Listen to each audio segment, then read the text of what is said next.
This meeting will now come to order. The clerk will please call the roll. Mayor Carlett. Here. Vice Mayor Finn. Here. Councilmember Patina. Here. Councilmember Binsbacher. Here. Councilmember Edwards. Here. Councilmember Hunt. Here. And Councilmember Dunn. Here. Good evening and welcome to the Peoria City Council special meeting of November 10th, 2020.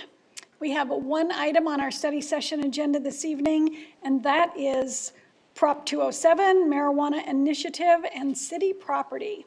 And with that, I will turn it over to our City Attorney, Vanessa Hickman. Thank you, Mayor and Council. I am going to go ahead and turn it over to Chris Hawkes to begin the presentation this evening with some background on Prop 207, some of the elements and the larger picture, and then I will go into a discussion of a possible code amending ordinance that could address some of what Prop 207 has put in front of us to discuss this evening. So with that, I'll turn it over to Chris to start. Great, thank you for that, Vanessa, and good evening, Mayor and Council. It's hard to believe that with all the buildup to the election, we're already a week beyond the election date. It's hard to believe it's already a week that's passed. But with the completion of the general election last week, it appears that Prop 207, which is formerly known as the Smart and Safe Arizona Act, but pertains to the non-medicinal use of marijuana, is positioned for passage at about 60%. The election results, of course, still need to be canvassed and certified by the Secretary of State. That's expected to occur in mid-December sometime. And then after that, the Arizona Department of Health Services, they have to enact rulemaking, and they have to put forth a process to issue licenses. And so they have until, I believe, the end of April to do that, to issue licenses to potential dispensaries, cultivation facilities, and now testing facilities. So as Vanessa mentioned, tonight we're going to talk about one aspect of Prop 207 and some clarification language we're looking at to put in our city code. What I'm going to do is just talk to you briefly about an overview of Prop 207. Just be advised that there's the proposition is still very new. It may require some additional modifications to our zoning code, our city code down the line. We'll certainly keep you involved in that conversation as it moves forward. As a overview, 4 other states had recreational marijuana on the ballot, and they all passed in the November 3rd election. So overall, nationwide, 15 states now have a non-medicinal marijuana law on the books. About 36 states have the medical marijuana form of the use of marijuana. So Prop 207, this legalizes the sale, possession, and use of non-medicinal recreational marijuana to adults over the age of 21. It also authorizes adults over the age of 21 to possess and now grow limited amounts of marijuana for non-medicinal use. So the proposition says that a one-person household can grow up to 6 marijuana plants, and if you're a household that has 2 or more persons in that household, you can grow up to 12 plants. Now the caveat is this in the proposition that the cultivation has to be within a lockable enclosed area, and it has to be beyond public view. So that's part of the detail of that. The new proposition prohibits the smoking of marijuana in public place or open space. So those are specific and defined terms in state statute, and that's what we're going to talk to you later on about what those terms entail. Proposition 207, other items on it, it does not change the ability of an employer to maintain a drug and alcohol-free workplace. This does not usurp their purview in that regard. Also, as you would expect, you certainly can't operate a vehicle, boat, or plane in an impaired state. That, of course, includes marijuana, right? Additionally, dispensaries, they're now required to have their product tested. This is a new thing. They weren't required before, but they're required to have it tested for various attributes. You can see some of those on the screen: contamination, heavy metals, herbicides, and so forth. So this is now going to introduce the idea of marijuana testing facilities. So from a zoning perspective, we're going to have to understand, what these facilities look like and feel like, and look at it from a land use perspective down the line. So on Prop 207, there has been a lot of discussion about the taxation of recreational marijuana sales. So let's talk about this and what the proposition mandates. So the tax is 16%. That's above the TPT or the sales tax of a city. And the revenue from the taxes it's deposited into a Smart and Safe Arizona fund. And so the fund is then obligated to several areas. You can see on the screen, 33% of that fund goes to community college districts, 31% goes to municipal police, fire, and county sheriffs. 25% goes to the State Highway User Revenue Fund, or HERF. That, of course, is from the taxation of fuel sales and the registration of motor vehicles. That goes to support highway construction projects, improvements, and other related expenses. And then there's a new fund that was established called the Justice Reinvestment Fund. So 10% of the revenue would be obligated to this fund. So what is a Justice Reinvestment Fund? These are basically an umbrella of programs that focus on public and behavioral health. There's programs on jail diversion, workforce development, substance abuse, mentoring, and a number of other things. And then the remaining portion of that revenue would go to the Arizona Attorney General and other agencies to enforce the initiative.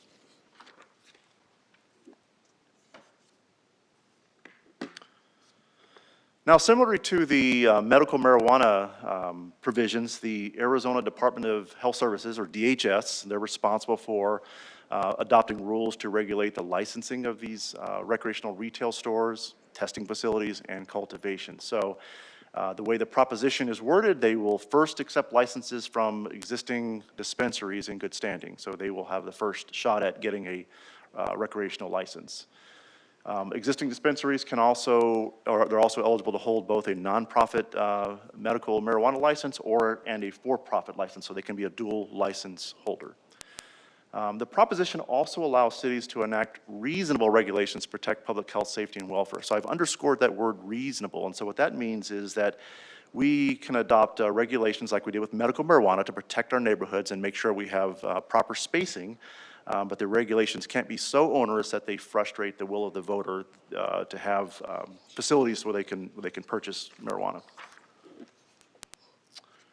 Okay, before I turn it over to Vanessa, I thought it might be instructive just to review very briefly our zoning regulations as they pertain to medical marijuana, because again, as I mentioned earlier, we're probably going to be in a position where we're going to have to adjust our zoning regulations as they pertain to this new proposition. It's hard to believe that it's already been 9 years 9 years ago we adopted our medical marijuana zoning ordinance provisions. And so what does that establish? It says that all dispensaries and cultivation facilities, they're required to get a conditional use permit. That's, of course, a public process that goes in front of the Planning and Zoning Commission. At the time, we said, okay, dispensaries, since they're a cash-based business, it's important that they be in visible, heavily trafficked locations. So we said that they're limited to some commercial zoning districts within our city. Cultivation facilities, while we have none currently, they were limited or relegated to industrial zones. Another factor here is we adopted separation requirements. For example, we said that dispensaries and cultivation had to be a quarter mile from an existing dispensary cultivation facility. They had to be 1,000 feet from things like a school or daycare or tavern bar or a substance abuse facility. They had to be 500 feet from a residential zoning district. So when we did the mapping at that time, there were just a handful of qualifying sites. Currently in the city, we have 4 operating dispensaries, and we have 1 that has been approved at the Thunderbird 88th location. They haven't come in yet for permits and site plan yet. I think that's on the way, though. And with that, Mayor and Council, I'm going to bring it over to Vanessa. Thank you. Okay, and as Chris said, so we will likely have to make some adjustments to the zoning code going forward, to that aspect of the code, to make some adjustments. Tonight, we're just looking at discussion of Chapter 17 of the code and what might be a first step in code amending ordinances to reflect the realities of Prop 207. So what we're going to discuss this evening would be an amendment to Chapter 17 to the definitions section to adopt definitions that are consistent with those in the Proposition 207 legislation. Also, to talk about prohibiting the consumption, smoking, or possession of marijuana or marijuana products on city property. To reflect a change consistent with state statute, which would prohibit smoking of marijuana in public places or open spaces in the city. Again, what Chris indicated is part of Prop 207, but it would also go in our code. And then the prohibiting smoking or consumption of marijuana where smoking is prohibited by the city code. So any of those areas where smoking is already prohibited, Smoking marijuana would also be prohibited in those same areas.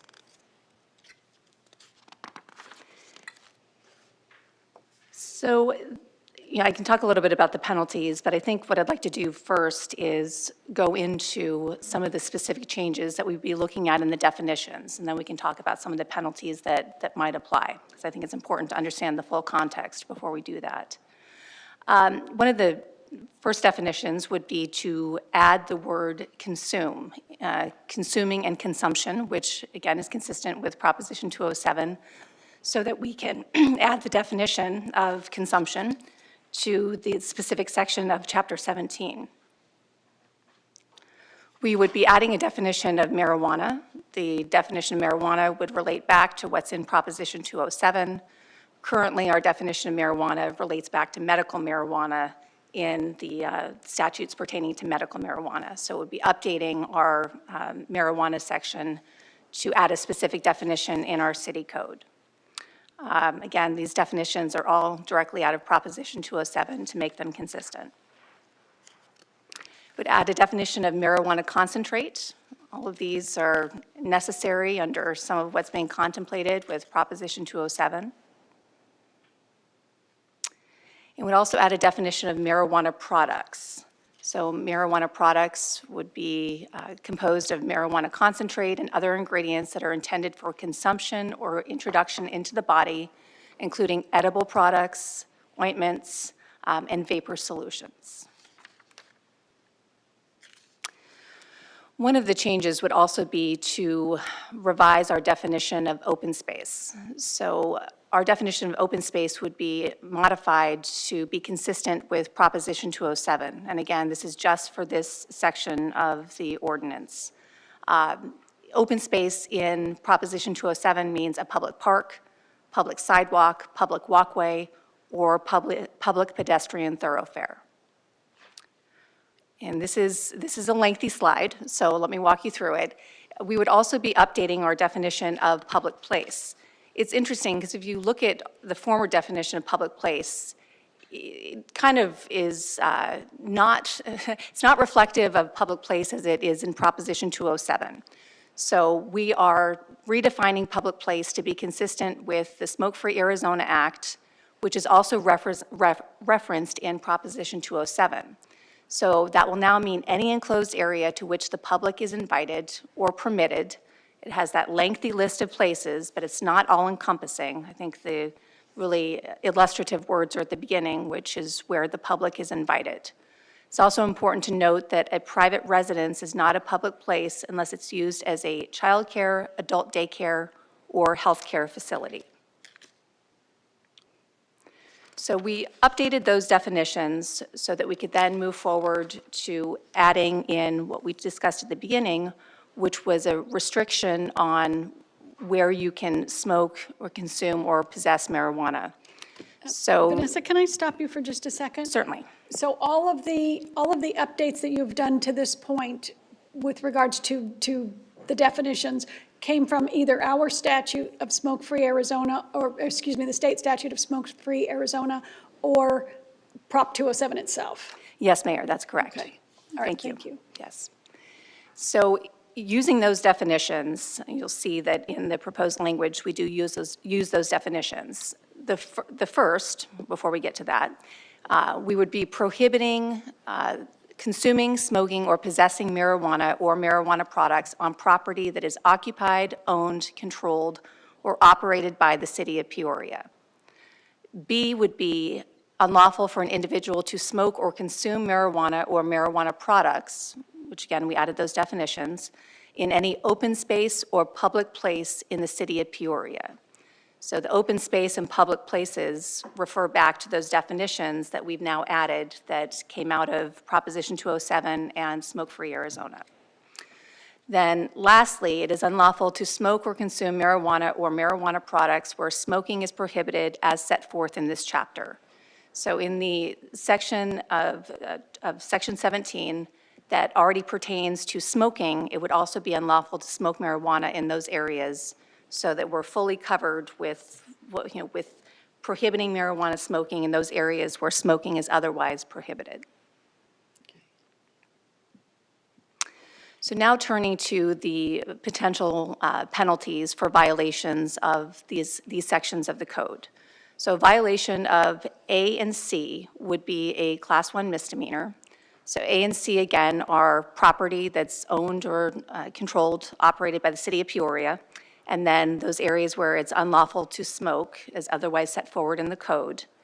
Then B would be classified as a petty offense. And the reason that it is a petty offense is because in Proposition 207, that violation is classified as a petty offense. So a petty offense is just a monetary fine. So it's also a misdemeanor, but it is no jail time. It's just a monetary fine with discretion. So again, that is in state statute, and it is clearly laid out that it's a petty offense. So we mirrored that language in our code. And with that, I'm happy to take any questions that you might have on the subject. I know Chris and I are both here for that purpose and discuss what some of our options are moving forward. Thank you. Councilmember Hunt? I really appreciate your work on this. It's all pretty, well, it's very new and a little confusing. Okay, so these all apply to public places, they appear to, unless I missed something. So they would all be a petty offense. Who would be responsible for identifying that they're in a park and they're having a picnic and they're smoking marijuana? Will it be a park ranger? Will it be someone in a nearby picnic area calling it in? And how do we know how that will be managed? Mayor, Councilmember Hunt, I believe it would be managed the way it is managed now. So if there is some concern that there is activity going on that might not otherwise be lawful, then it is referred to law enforcement. Or if there's a park ranger, the park ranger is notified and they go through their process. So that won't change. I guess I don't even know, is regular smoking permitted in our parks? So regular smoking is permitted in certain areas of the parks, I believe. But as it pertains to marijuana smoking, you cannot smoke it. Yes, it is. Yeah, marijuana, for medicinal purposes, you cannot smoke within a certain proximity of play areas and other areas where they believe smaller children might congregate. Okay, and then as far as petty offense and it just being fined, Yes. who's going to set that fine at some point? The fine will actually be set, should be set by, if it's, and I would have to go back and look and see if it's in state law, I think it's $300. But if it's anything less, if we have that discretion, then it would be set by the courts. And is there an escalating cost for a second, third, fourth offense? For the petty offense, again, I would have to go back and look at that and see if there is, but I don't know off the top of my head, so I can go back and look and answer that question. And as we've already said, our guidelines here have been set by the state, right? Yes, that is correct. So if somebody goes across into Glendale, it's going to essentially be the same exact thing? They won't be able to smoke or do marijuana in the parks over there either? Correct, Mayor, Councilmember Hunt, the public place and open space definition is in state statute, and it's prohibited in those places in smoke-free Arizona, Prop 207. Okay, And now in our code. okay, thank you. Thank you. Councilmember Dunn? I have a couple different questions. Certainly. First, we don't have a public intoxication law right now for alcohol, is that correct? Mayor Carlott, Councilmember Dunn, public intoxication, I would have to go back and check. I think there are certainly ways that you could cite someone for that similar behavior, but as it pertains to public intoxication, I would potentially have to phone a friend and see if Chief Miller, no, there's not. Okay, and then do we have, so I know smoking laws were put in place because a lot to do with secondhand smoke. And so I don't believe we have chewing tobacco laws, do we? Chewing tobacco laws, Mayor Carlott, Councilmember Dunn, I do not believe we have chewing tobacco laws, correct. Because my concern is, putting something into a criminalization mode when it's been passed by the majority of the population. And so, for consuming edibles, I know they are different effects, but if we're going based on smoking and alcohol and some of the comparisons, it makes me question some of these because it does take quite a bit to enforce. If we're going to criminalize something, then we have to enforce it. So I would have some concerns over those things. Is there any insights or anything that you could share that might help me understand that?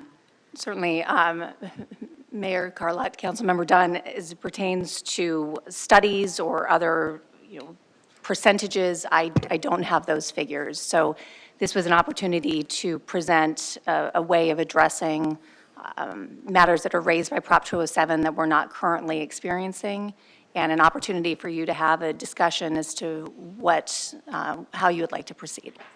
Thank you, I appreciate it. Okay, thank you. Is it, didn't Prop 207 decriminalize marijuana and make it a misdemeanor just as if you are doing something like smoking in a place where you're not supposed to smoke? I mean, it's decriminalizing it. Yes, Mayor, that's correct. Okay, thank you. Any other questions? Councilmember Patena? Thank you, Mayor. Chris, you mentioned that there could potentially be contaminants in the marijuana. My question is, who's going to be testing the dispensaries? How often will they test? And if they do find contaminants, what will happen? Mayor Carlott, Councilmember Patena, that's a great question. So the product, as I understand that they would sell in a dispensary, has to be tested and affirmed through a testing facility. Those testing facilities are licensed through DHS, so they set up the rules on how those facilities are licensed and what happens if a testing facility doesn't kind of steps out of bounds on that item. So it's through the authority of DHS. Okay, so it'll be tested before it gets to the dispensary? Right. Yes, our authority would be through land use, how we want to zone a testing facility, where we'll allow them, if we want to allow them. That'd be our level of authority. Okay, thank you. Personally, I think the addition of the testing facilities is a tremendous improvement. I have always worried about in the medical marijuana facilities that we've had for all these years now, there has been no checks and balances in place as to the purity of not only the products that they're selling, but the consumables that they're selling. I don't know where they're making those, I guess in their kitchens. But I've always worried about people eating foods that are not clean or created in a clean environment. So in any case, there are some improvements at this. And since we have never talked about testing facilities before in our city, that will have to be a whole new subject for us to talk about with regards to zoning and placement and quantities. Councilor Carlott, members of the council, that is correct. I mean, right now, we have a land use category for research and development facilities, which is only allowed in industrial. So right now, I would say that's probably most analogous to a testing facility. But if there's any adjustments we want to make to the zoning code, certainly we would have to look at that. Yeah. And I would assume that the testing facilities would be they would handle a larger region than city by city. I would imagine. And we're all just imagining now, aren't we? Because it's not written anywhere. Thank you. Councilmember Hunt, did you have another question? Okay. Anyone else? Councilmember Dunn? My last question has to do with the testing facilities, and one of the things that I'm aware of they do have testing facilities that are coming up, but I am aware that when they have a product that is a compromised product or something's wrong with it, as far as disposal, can you explain if we have bad product come into our city?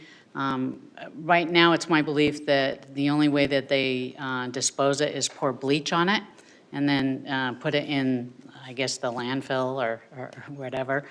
Is there any way that we can find out more of the process and what they do to it and where it is disposed and how it's disposed?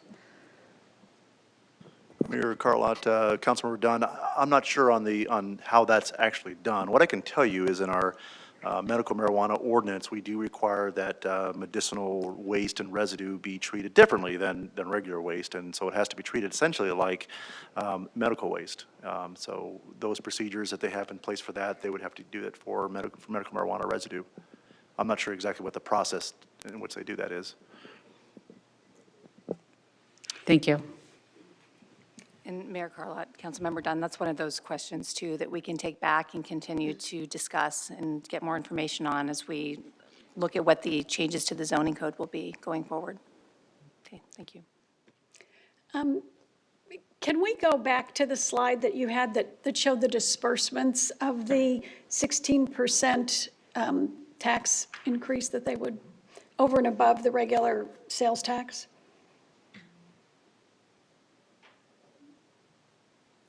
There it is. Okay, so this is just for the 16%?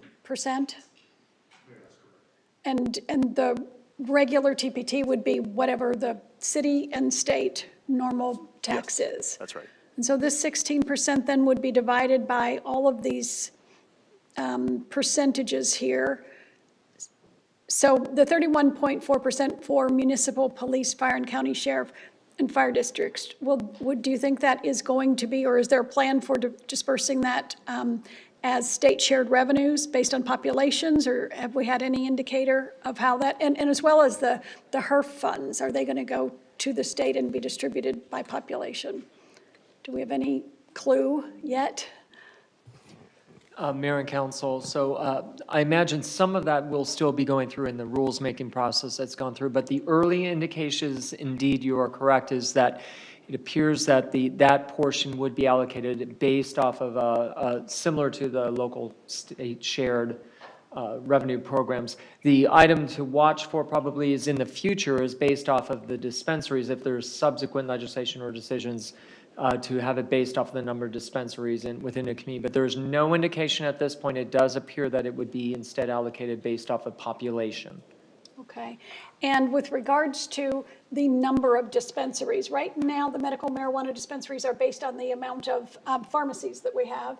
And assuming that calculation stays the same, is as the city grows then and we have new pharmacies, you know, that's how we would get more facilities because they're going to be dual co-located always, with the caveat of the 26 other. Yeah, I'll let you speak to that. Sure, Mayor Carlott, members of the council. So currently that ratio is one dispensary for every 10 pharmacies in the state. And so when the Medicinal Marijuana Act was passed, the state is broken up, as you may know, into community health analysis zones. And so it was going to be one dispensary per analysis zone, and the rules have changed a little bit over the years. And so what's occurred is that the rules have changed so that dispensaries that are in good standing, that have existing licenses, have the ability to transfer their license. So that's why, you know, whereas most of Peoria is in one analysis zone, why we have more than one in an area, an analysis zone. Okay, and so if a pharmacy can go on any corner that is zoned commercial, or in any strip center that is zoned commercial, and there's no way other than, there's no way with existing zoning to change that, that means more facilities can come into our city, and it could be a lot. Mayor Carlott, members of the council, so the number of pharmacies, I think, are probably going to be as a result of the overall demand for the products in the pharmacies. So they'll just look at the ratio of that relative to that overall demand for pharmacies, so that 1 per 10, unless the rulemaking changes that. Or if the pharmacies are created not for the purpose of the market demand, but for the purpose of opening up new marijuana facilities. I haven't thought about that aspect of it. Have you thought about that? Does seem like there would be a lot of money to, you know, enough to do that. So that's something that I think we have to watch out for and maybe consider as with our ordinance in the future, if there's any way to do that. Yes, Councilmember Hunt. With all the things, Chris, especially that you brought up at the first about all the dynamics of it and the movable parts, Is there any realistic timetable on this? I mean, it's not going to be today or tomorrow that anybody's legally, or is it, if they have their own? What's Mayor, the- members of the council, so the proposition provides for timetables within it. And as I mentioned, I believe DHS has to have rules in place and be in a position to issue licenses, I believe, by the end of April of 2021. And as I indicated, the existing dispensaries, medical marijuana dispensaries they have the first right to apply for those recreational marijuana licenses. So it's still illegal to buy from your favorite drug dealer or whoever that is. You have to buy from a dispensary, correct? I mean, if you could tell, I know that would be a hard thing to prove, but I believe the new Proposition 207, it allows for the possession up to 1 ounce of marijuana. So that- wherever you get it. Well, yeah, I believe you have to get it through a dispensary, if I'm not mistaken. I'll look to our city attorney, though. Yes, thank you. You can also have marijuana that you get from a friend or from another source, so I think it Okay. might be difficult if it's within a certain amount. So you would be able to get it from somebody else. if And it you can was- grow your own, I guess. It would Yes. be very hard to prove where somebody got it, I guess, too, so. Correct, and as a matter of something that small, given the nature of this legislation, it's probably not something Okay, they would thank you. pursue. But I will tell you, to answer your earlier question about violations, so with the smoking marijuana in a public place or open space, so they're guilty of a petty offense. So first time, second time, it doesn't seem to differentiate, so if. Correct. Yes, thank you. Councilmember Dunn? In the beginning, you said there were 4 dispensaries in Peoria, is that correct? Did I hear right? Councilmember Dunn, that's correct. So I did some checking. I know about 3 of them are in the Pine District, and I know it goes by population, not by, land size or district. Is there any way that if we're starting to get quite a few of these, that we can look at something that would ensure that the Pine District doesn't become just the center of this whole industry? Because, again, 3 out of the 4 for the whole city of Peoria is quite a big concentration. So that does concern me. And then the other thing is, what type of things are in place as far as security cameras, security guards, those things to ensure that safety is, paramount? Mayor Carlott, members of the council, yes, the great questions. Let me address that. I did not mention some of the other provisions that are in our existing code. For example, existing dispensaries have to have a security plan approved by the police department. That requires cameras, that requires, police looks at the floor plan, they have to have a security guard on the premises at all times. There are limitations to hours of operation. There are limitations as to, the customers can't directly, they only allow 1 customer at a time in the back, so there are limitations on their operation. So that's part of the security plan that's in place that has to be approved by the police department. On your former question about the number of facilities, when we looked at the separation requirements, we tried to devise a manner in which they were, again, I mentioned commercial zones, but we wanted to make sure that they were a proper distance from those types of facilities that might be incompatible with a dispensary location. That's why I mentioned, school sites, tavern, bars, and so forth. And so when we did the mapping citywide, I seem to recall only 4, 5, 6 locations that it was a qualifying site. Now, as the city grows, we're going to have to continue to look at those locations. It happens to be that most of North Peoria is a PAD, and so I mentioned earlier that there are only 3 types of commercial zoning districts where we allow dispensaries today. So one could argue that a PAD is a different type of district and therefore different than the commercial districts I was referring to and would not permit that. But we'll have to look at that and clarify that as part of our changes that we look at relative to this proposition. Thank you. Okay, any other questions or comments? All right, well, thanks for all the work that you've done on this. I know that there is a lot of things that we're waiting to see how they occur in the state level and how things shake out. So we will probably be looking forward to a few more of these conversations. Thanks very much. Thank you. Is there anything further, Mr. Tyne? That's all we have. Okay, thank you. Then our study session is adjourned until our 6 o'clock regular meeting.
The Mayor and City Council welcome you to the Peoria City Council meeting. As a courtesy to others, please silence all phones. If you would like to address an issue that is on the agenda, or if you would like to speak to the council regarding a non-agenda item, please complete a speaker request form, which can be found in the front lobby of the Peoria City Council chambers or in the tray to the left of the speaker's podium. Please place the completed speaker request form in the second tray to the left of the speaker's podium labeled Request to Speak. All speakers will have 3 minutes to complete their comments. A countdown clock is easily visible on the left side of the wall behind the City Council dais. Only items listed on the agenda may be addressed by the council. Since items presented as part of a speaker's request have not been listed on the agenda, and due to the requirements of open meeting laws, the council will be unable to respond to items presented as part of the speaker's request. However, please be aware that your comments will be noted. The speaker's name will be called to speak at the appropriate time in the order that the forms were received. Thank you for your interest and participation in the Peoria City Council meeting.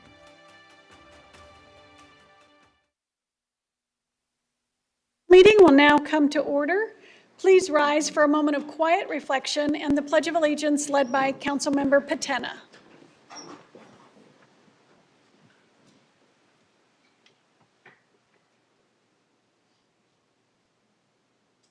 Pledge allegiance To the flag of the United States of America and to the republic for which it stands, one nation, under God, indivisible, with liberty and justice for all.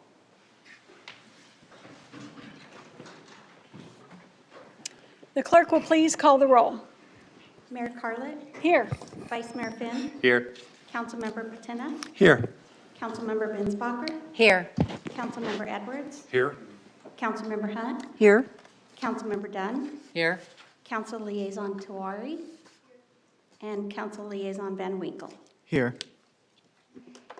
Good evening and welcome to the Peoria City Council meeting of November 10th, 2020. We continue measures to ensure the health and safety of our residents while assuring that the actions of your city council remain transparent. This plexiglass is one of the many changes that have been put in place amid the COVID-19 pandemic. Within the council chambers, masks are required and capacity is limited. The barriers you see between us allows us to conduct council business without a mask while controlling the possibility of transmission. For additional in-person and remote viewing and speaking measures, please consult the City of Peoria website. We will begin this evening's agenda with a presentation. Parks, Recreation, and Community Facilities District National Commission for Accreditation of Park and Recreation Agencies, otherwise known as CAPRA, reaccreditation. And I'll turn it over to our city manager, Jeff Tyne. Thank you, Mayor, and thank you, Council. In our efforts to provide superior and efficient and professional services to our residents, one of the best practices we attempt is to receive what is called accreditation. And essentially that is a certification by professional associations to really raise ourselves to the highest standards that are seen nationwide. In Peoria, we are just one of a handful of cities nationally to receive accreditation in the 4 major functional areas that you see in city government. And in this vein, we are fortunate to have John Sefton, our Parks, Recreation, and Facilities Director, who will offer some late-breaking news with you regarding an extensive review of his department. Thank you, Mr. Tyne, and good evening, Mayor and Council. It is certainly, I truly appreciate the opportunity tonight to share some good news, to recognize some amazing people, and to celebrate a significant achievement of the Parks, Recreation, and Community Facilities Department and the City of Peoria. Let's see if this actually works. On Wednesday, October 28th, at the National Recreation and Park Association Annual Conference, although digital this year, the Commission for Accreditation of Parks and Recreation Agencies, CAPRA, announced the newly accredited and the reaccredited agencies. Proudly, Peoria is amongst that roster. And before I describe a little bit more about CAPRA and the very important process, I have to recognize the teams and the individuals that drive the why behind CAPRA accreditation. First, it all starts with our Peoria citizens, those that enjoy and benefit from our outdoor spaces, our community and neighborhood parks, our river and mountain trails, the Peoria Sports Complex, our recreation, library, and community centers, leisure and learning programming, and of course, our sports and aquatics facilities and programming as well. From Little League to Big League, whether wearing their first pair of sneakers or participating in the Silver Sneakers programs at Rio Vista, or those that are learning to read at our library or reading to learn at our library. It's the people of Peoria, our community, that are driving the purpose for our designing and delivering the exceptional services that our department provides. And next, our volunteers, people who selflessly serve to make Peoria the very best it can be. The likes of our youth sports coaches, our friends of the Peoria Public Library, our Diamond Club at the Sports Complex, and our Parks and Recreation and Community Facility Board members. Mr. Jerry Johnson is with us tonight as well. Their roles and responsibility are a vital element to our community, each of which are documented in the CAPRA accreditation process. Important to note that nearly every department, and I'll put the picture of City Hall here, every department in the city has a role or a connection to CAPRA. From planning, finance and budget, engineering, communications, human resources, IT, and our sister department, Neighborhood and Human Services, to our other accredited agencies, police, fire, and public works.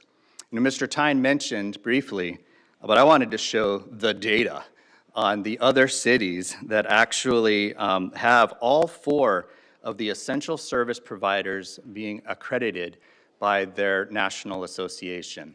And it's amazing what you can do to land at the top.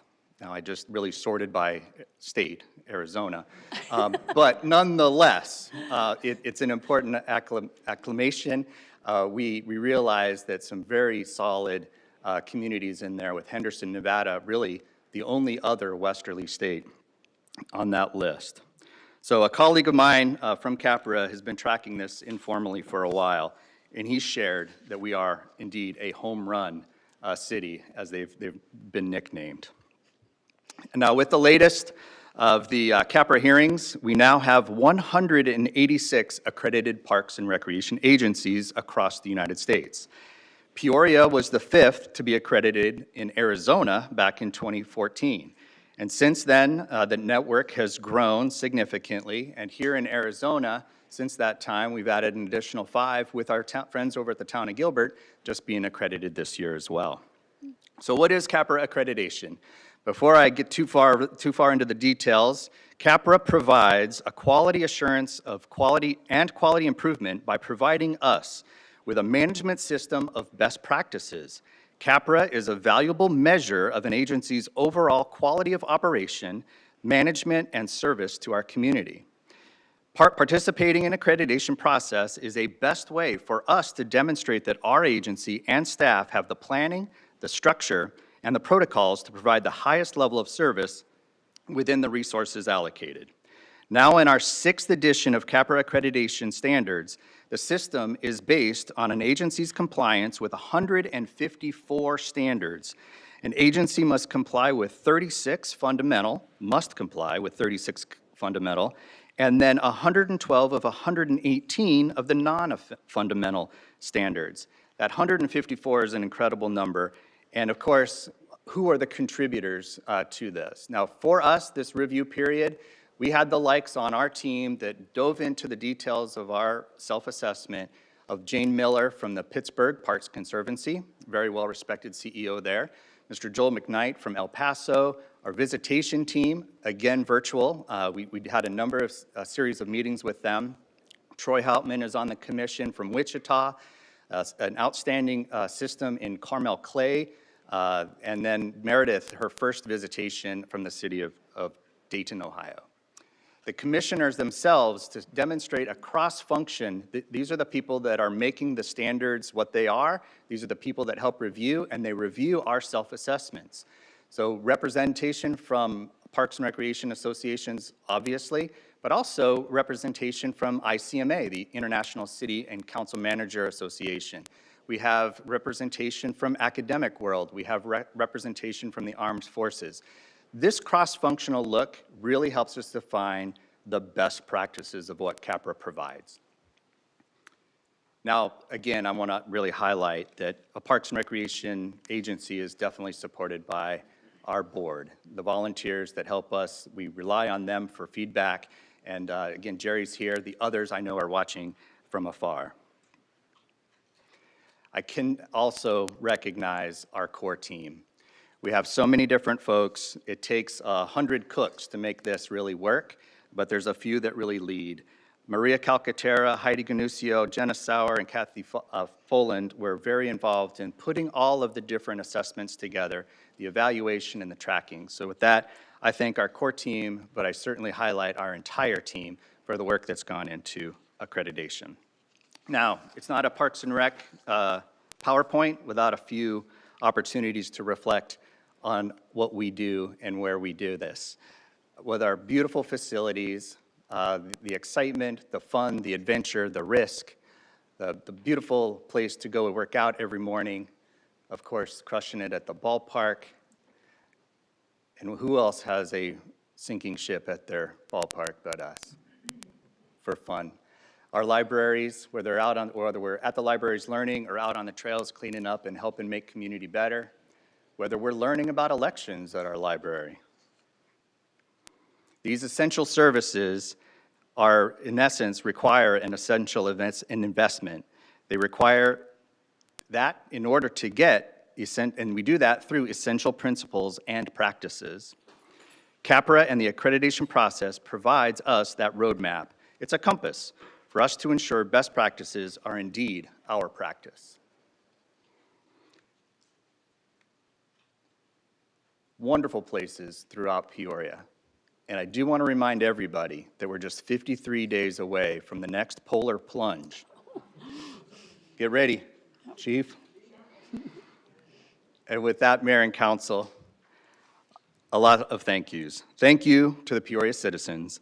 Thank you to the nationwide network of professionals that support and build CAPRA to being a truly set of standards that is of distinction. Thank you to our CAPRA team, our volunteers, and our virtual visitors. Thank you to the City Manager's Office for their support and guidance. Mayor and council members, thank you for your leadership, your vision, recognition of the community-wide value of parks, recreation, and community facilities. This is a fanciful, not quite as big as the police and the fire ones, but I understand mine is true crystal.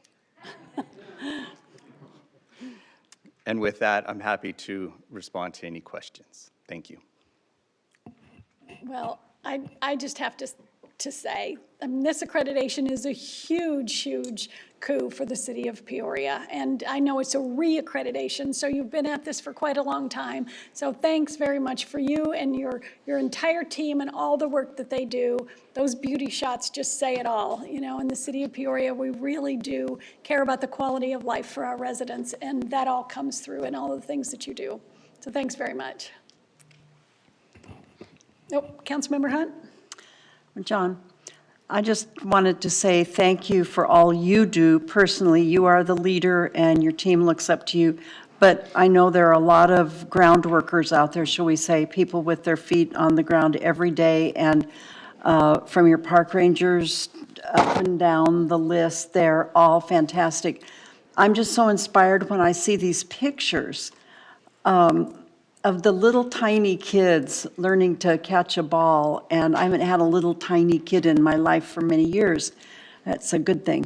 But the swimming pools, the libraries, I mean, it's not a small slice of the pie that you have. You touch so many square feet of our property, all the way from up north, all the way to our southern border, and it just looks great. So thank you, and please express that to all of your people. Sure will. Much appreciated. Okay, we will now move on to the consent agenda. All items listed on consent are considered to be routine or have been previously reviewed by the City Council and will be enacted by one motion unless a council member requests an item to be removed and considered in the normal sequence on the agenda. Tonight's consent agenda includes items that require a public hearing. So members of the public have been given the opportunity to submit comments and questions through a variety of electronic methods.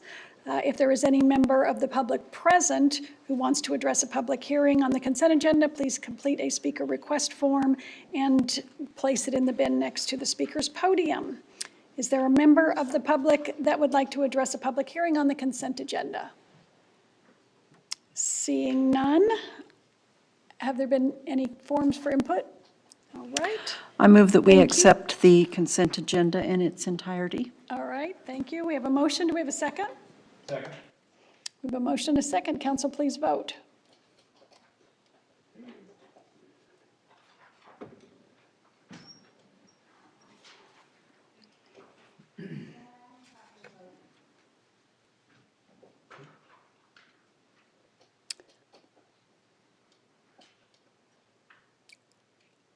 Are you missing?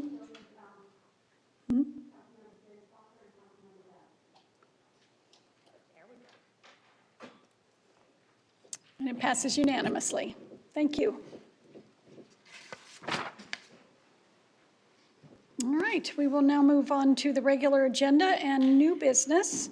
Item 24R is Code Amendment, Chapter 17, ban smoking and consuming marijuana on city-owned or operated property.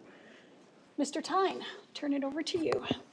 Thank you, Mayor and Council. And as a follow-up to our earlier study session, we have with us Vanessa Hickman, our city attorney, and Chris Hawkes, Planning and Community Development Director, to further discuss that conversation and to talk about potential changes to the code-related ordinances. I'll pass it over, I believe, to Ms. Hickman. Thank you, Mayor, members of the council, Mr. Tyne. With the passage of Prop 207, cities across the state are quickly reviewing their ordinances regarding enforcement and implementation of this ordinance. As this is our last meeting before the initiative goes into effect, it is on the agenda this evening for us to discuss some possible code amending ordinances that could help with that implementation. So to start, Chris Hawkes will be discussing some of the background with Prop 207 and giving you a better picture of leading into what we're going to discuss here this evening. Great. Thank you, Vanessa. Good evening, Mayor and Council. Does it feel like Groundhog's Day here? Yes. We're back. We're going to talk to you tonight about some clarifying changes to the city code relative to the passage of Prop 207. To understand that this is an evolving conversation. Certainly, there's going to be other elements that we're going to need to explore and possibly make changes to our zoning code and other parts of city code as we know more about this proposition. But what I'm going to do tonight, it's going to look like very familiar information to you, so I apologize for that. But for the viewing public, I'm going to provide an overview of Prop 207 and maybe how we're addressing it from a medicinal standpoint right now, and then turn it over to Vanessa, and she'll talk about those specified changes that we're asking for your consideration and action tonight. With the completion of the general election last week, Proposition 207 is positioned for passage at 60% right now. The election results, of course, still need to be canvassed and certified by the Secretary of State, and that is expected to occur in mid-December. After that, the Arizona Department of Health Services, they have to enact rulemaking and set up a process for issuing licenses. So issuing licenses to dispensaries, cultivation facilities, and testing facilities, and that is likely to occur in late spring of 2021. Okay, relative to the recreational marijuana, there was 4 other states that had it on the November 3rd ballot. All 4 states passed, and so overall throughout the country, there are now 15 states that have a recreational marijuana law in place, and about 36 states that have the medicinal marijuana portion of that in place.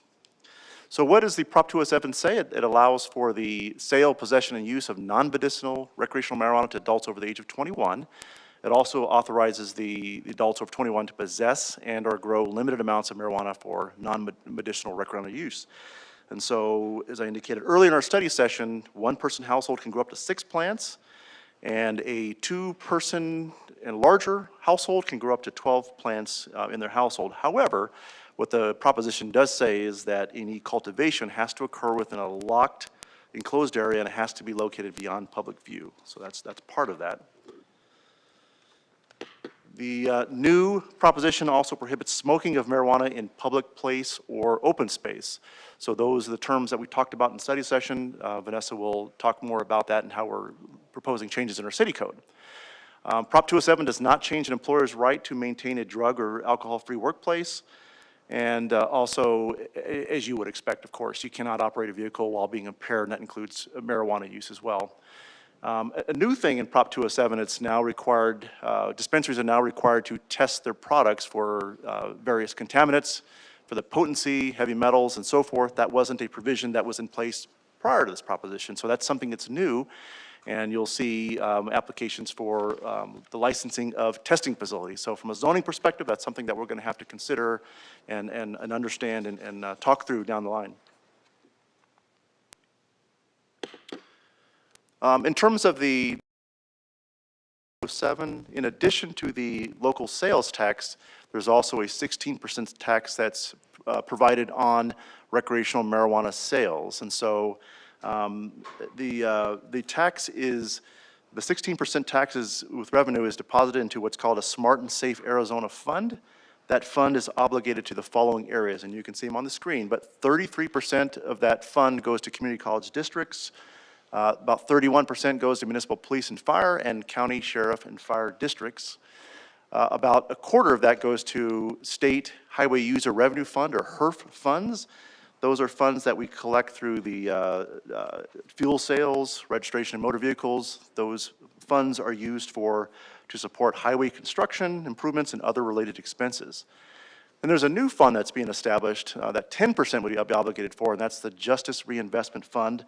That's an umbrella term that would include programs such as public and behavioral health, jail diversion, workforce development, substance abuse prevention, mentoring, and so forth.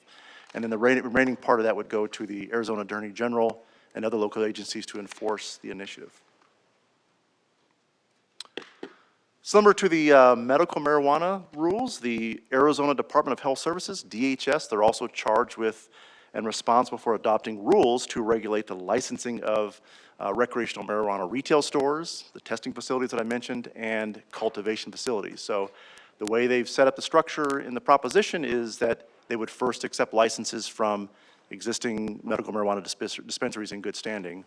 And also in the proposition, they provided that if you're a dispensary, you are eligible to hold both a nonprofit medicinal license and a for-profit recreational license. The proposition also preserves the ability for cities to enact reasonable regulations to protect our health, safety, and welfare. So we have zoning authority in where these facilities can go, and I'll talk about that aspect next relative to medicinal marijuana.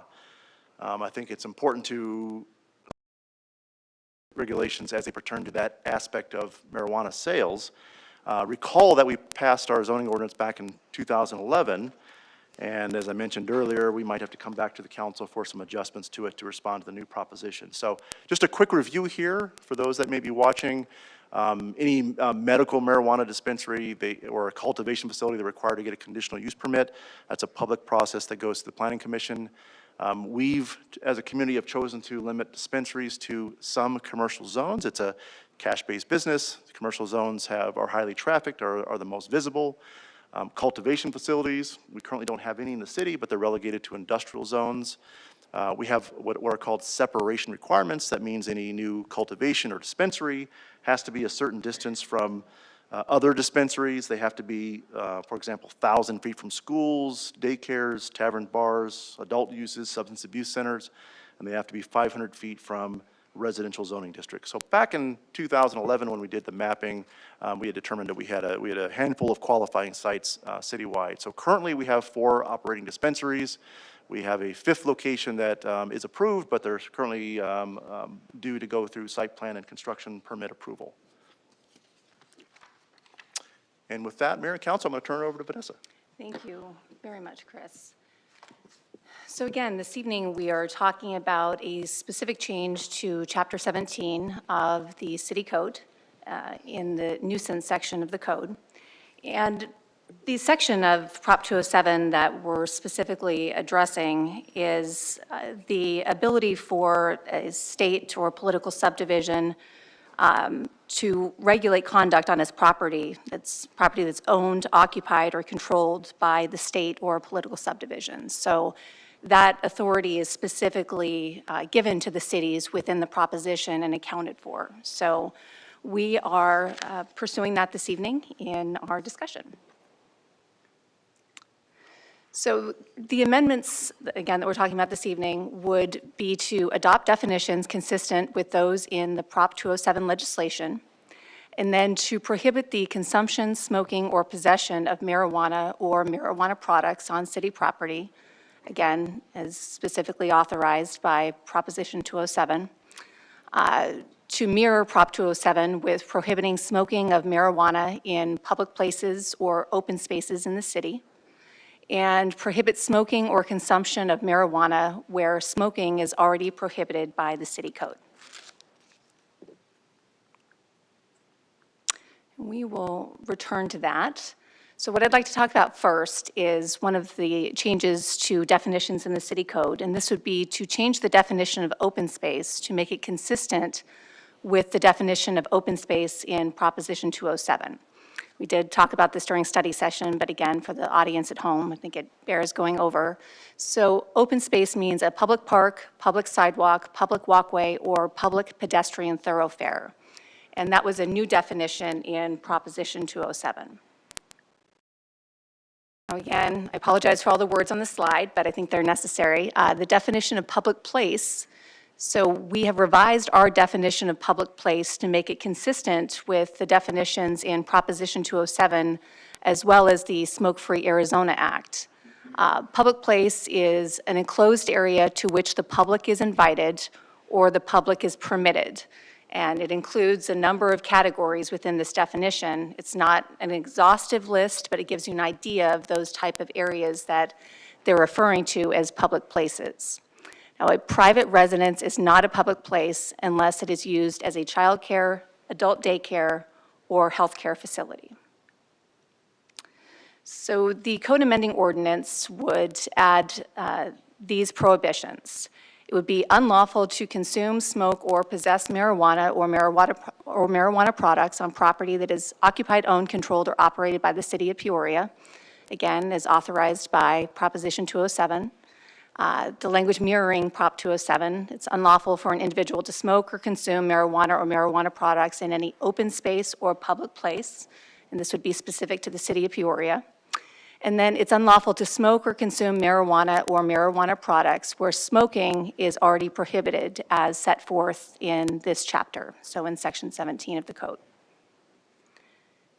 Now, returning to the slide that I skipped over, I think it also bears discussion of the penalties for violation of these sections of the code, quickly going over those. So in the Prop 207, it does refer to a petty offense, which is a criminal offense punishable by a fine it's a misdemeanor, for smoking or consuming products in a public place or open space.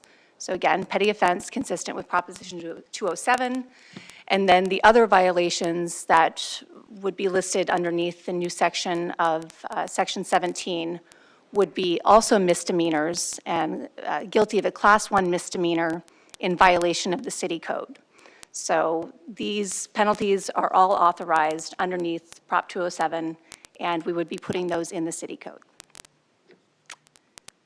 So with that, the options for you this evening are to approve the ordinance that, again, prohibits or to not approve the ordinance that prohibit the items that we've discussed this evening that are items we're now all considering given the passage of Proposition 207. So with that, I'm happy to answer any questions. I know that Chris is also happy to answer any questions. Same ones we answered in study session or different ones, whatever you may choose. So thank you. Thank you. Council, are there any questions? Councilmember Hunt? I have a quick question, but it's not, I mean, we've talked about this a lot. If someone didn't quite take notes fast enough on this tonight, what is the easiest place for them to go to on our city website so they can actually, if it's important to them, they can actually study it and maybe jot down a few things or just look at it again in more detail? Can anybody give that so that they'll know? Chris, do you want to? Sure, Mayor Carlott, members of the council. Well, all of the videos are taped, so somebody could go back and watch the council meeting and pause a slide or perhaps we can talk about maybe making these slides available to the public. But they can certainly watch it and again on the. I would think maybe it would need to be something more visible that they could just bring up and look at, like what we see here, but not have to go to the council meeting and go through all that to find where we are.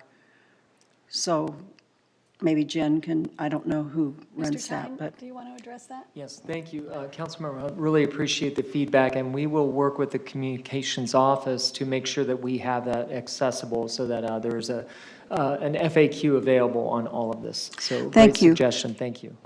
as many questions as we had in the study session, I just think there are going to be a lot of people that go, what? What are they talking about? It was too fast. So I think this would be a real good public service to put out there in a really easy format for them to find. Thank you, guys. Thank you. That is a really good idea. And in addition to our ordinances, the FAQ, talking about what's actually in Prop 207.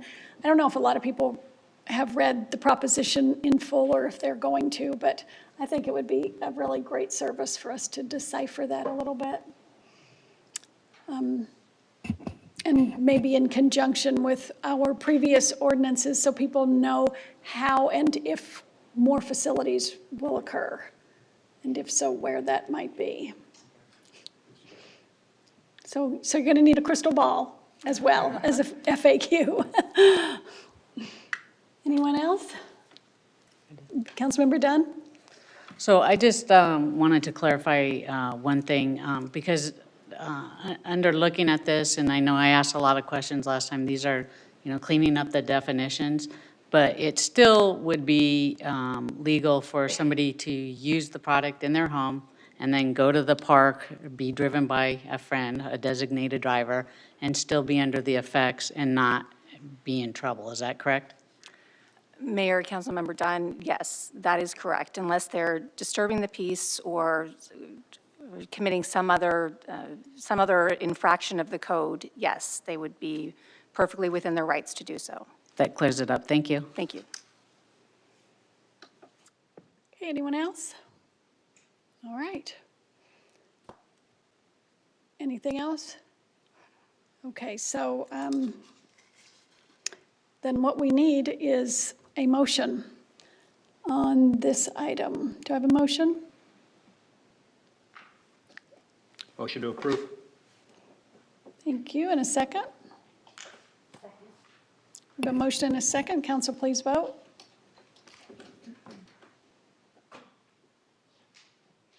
It passes unanimously. Thank you. We appreciate all of your work on this and look forward to hearing more about it. Thank you very much.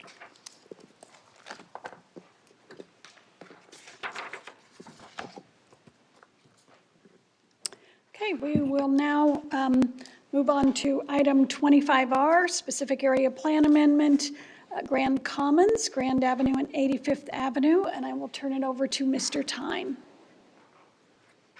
Great, and I can also defer to Mr. Hawkes. My belief is that the applicant has requested that the Grand Commons specific area plan amendment, this item, as well as the next item, the rezoning request, be continued to the January 19th City Council meeting, which would require an action by the council to do that. Okay, Yes, Mayor and Council, that's correct. all right, so we need a motion then to So moved. continue items 25 and 26. We have a motion and a second. All right, council, please vote. And it passes unanimously to continue those two items.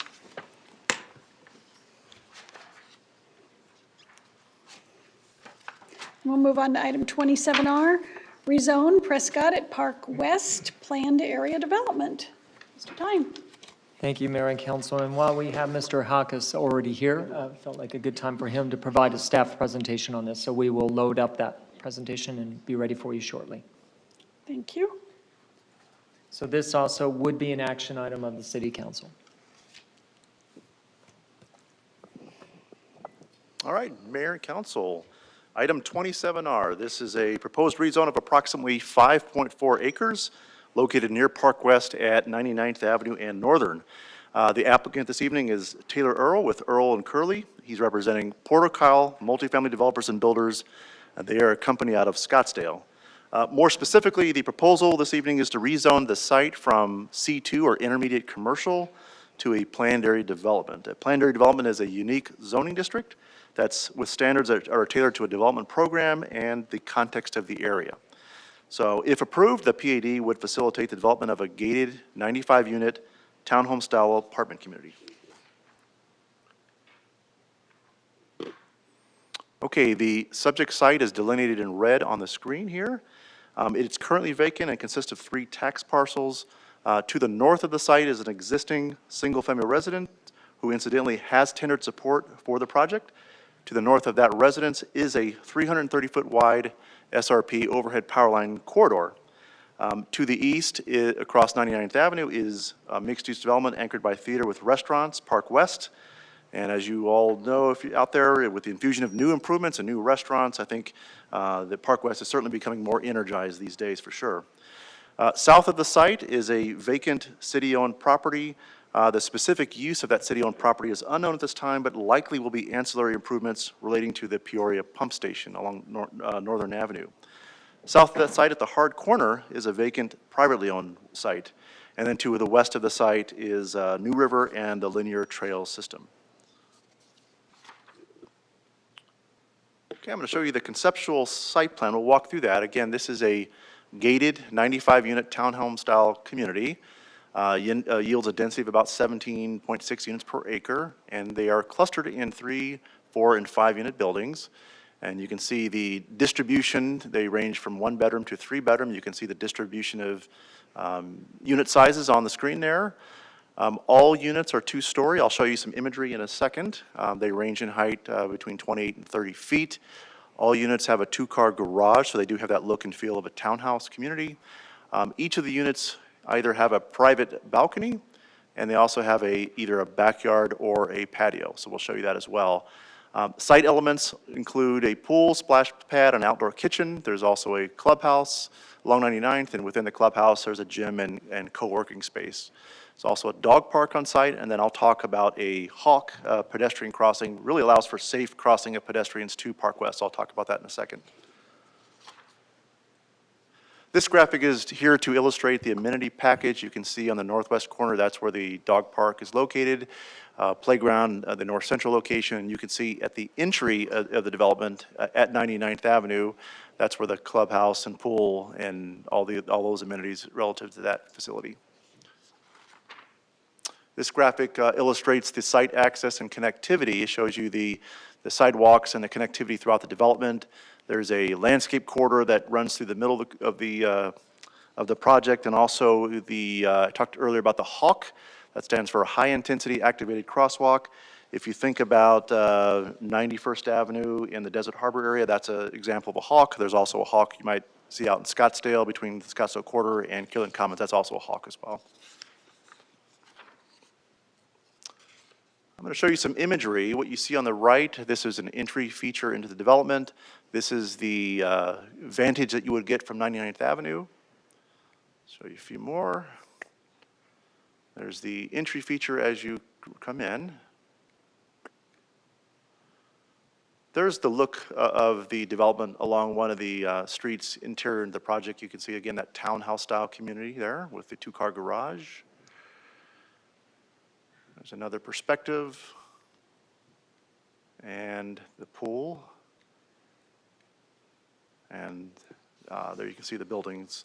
The buildings will be designed to kind of implement influences from Park West, because again, the idea is that this would be a use that supports and provides critical mass to the overall Park West area. So there are some influences that we integrated into the architectural program with this development. This graphic illustrates the general plan to the left and the zoning map to the right. Again, for the public, the general plan is the long-term view and desire, how the city sees the area developing. All the areas that you see in that red, including the site in question and Park West, are all mixed use. So mixed use is a category that really promotes walkability. It promotes a mix of uses, as the name would suggest, like employment and retail, commercial, and residential, in a manner that they all kind of work together and promote that walkability. Zoning really is what somebody can do today, and it's all the bundle of regulations that apply to a site. So again, the site is zoned today, intermediate commercial, and again, the request would be to rezone it to a PAD or planned area development. Overall, when we looked at this project, we believe that this is a type of project that provides some, some architecture that's unique and different from what we've seen. It provides support to some of the businesses in the area, helps activate that community. So we think it has a symbiotic relationship as well. It offers also some unique housing options. So the ability for somebody to live in close proximity to services and the walkability of Park West. And for that, as you know, we have a public outreach process. We require a neighborhood meeting. A meeting was held on September 9th at an empty Park West suite. We had 3 attendees from the neighborhood north of Park West. And they had some inquiries, just some questions about the project. You can see on the screen they asked about the price point. They asked about the height and size of buildings and what would be the time frame for completion. So those are the questions. There wasn't any opposition or any opposing concerns about the project. Overall, we have not got any letters or phone calls in opposition, but we have received 1 letter in support. And again, that was from the property owner directly north of the site. The project went to the Planning and Zoning Commission as part of the notification procedures. We provide a notification when it first comes into the city, allows people to understand what the project is and who the contact is. We also provide notification of hearing, and it goes to all owners within a 600-foot radius and all HOAs within a mile. We also do a legal ad and a site posting. Public hearing was held before the Planning Commission on October 15th. There weren't any speakers in support or opposition. And the commission was very excited about the project, and they voted 7-0 to recommend approval to the city council. So, mayor and council, with that, the findings are that with the density that we described on the screen and the character, we believe it conforms with the mixed-use designation. It's an overall improvement to the area. We think it'll promote walkability, help activate the whole area, and provide that critical mass that we're looking for around Park West. So with that, happy to answer any questions. I know the applicant, Taylor Earl, is also available as well. And our recommendation is to approve the ordinance 2020-16. Thank you. And I have received a speaker request form from Taylor Earl. Would you like to add anything to that presentation or come up and speak?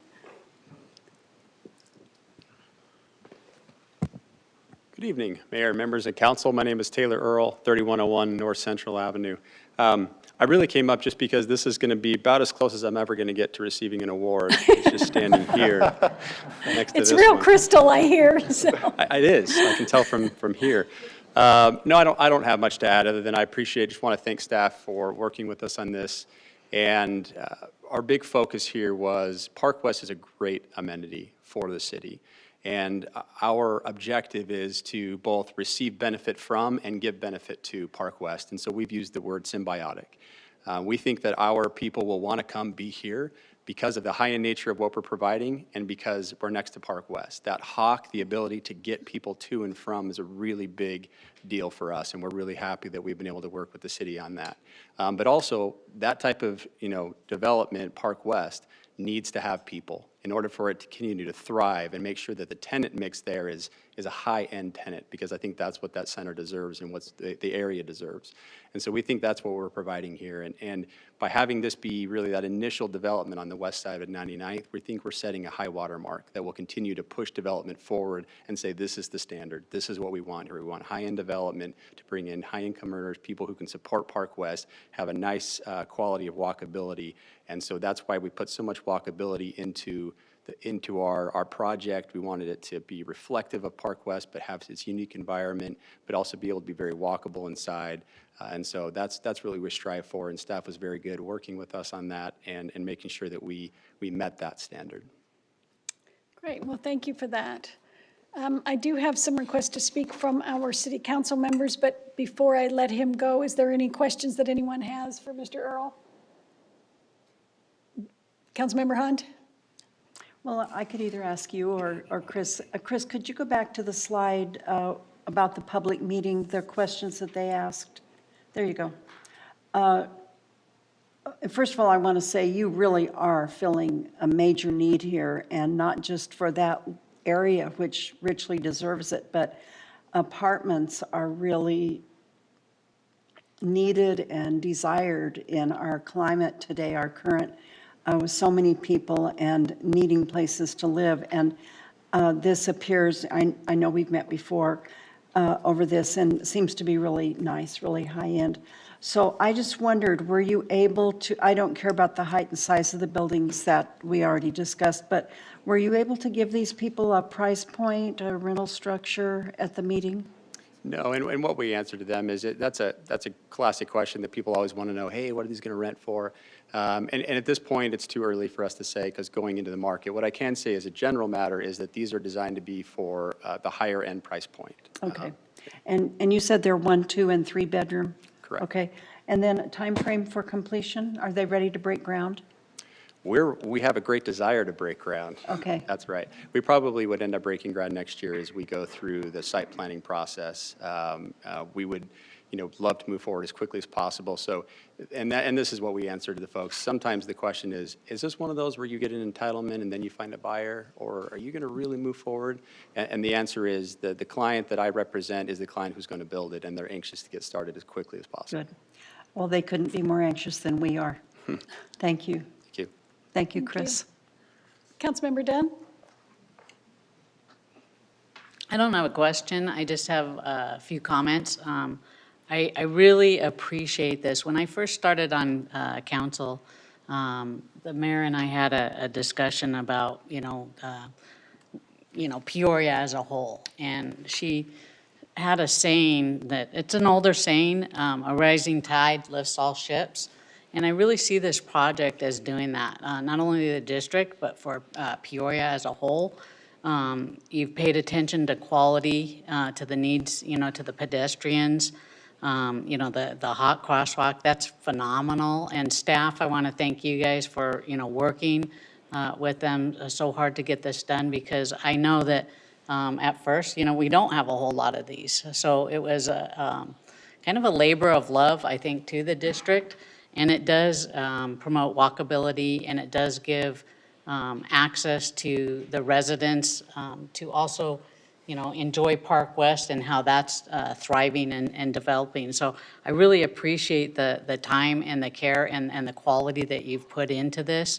And I also wanted to thank the Planning and Zoning Commission too. I hear it's a 7-0 vote, so that's reassuring for us. Not that I needed reassuring, but it's always nice to see such a warm welcome. So thank you very much for what you're doing, and I appreciate the quality that you put into this. Thank you very much. Thank you. All right, seeing no other comments, do we have a motion? Okay, motion and Second. a second. Motion and a second. Council, please vote. And it passes unanimously. Thank you very much. All right, we'll move on to item 28R, budget amendment and contract approval, economic development consulting services. Mr. Tyne?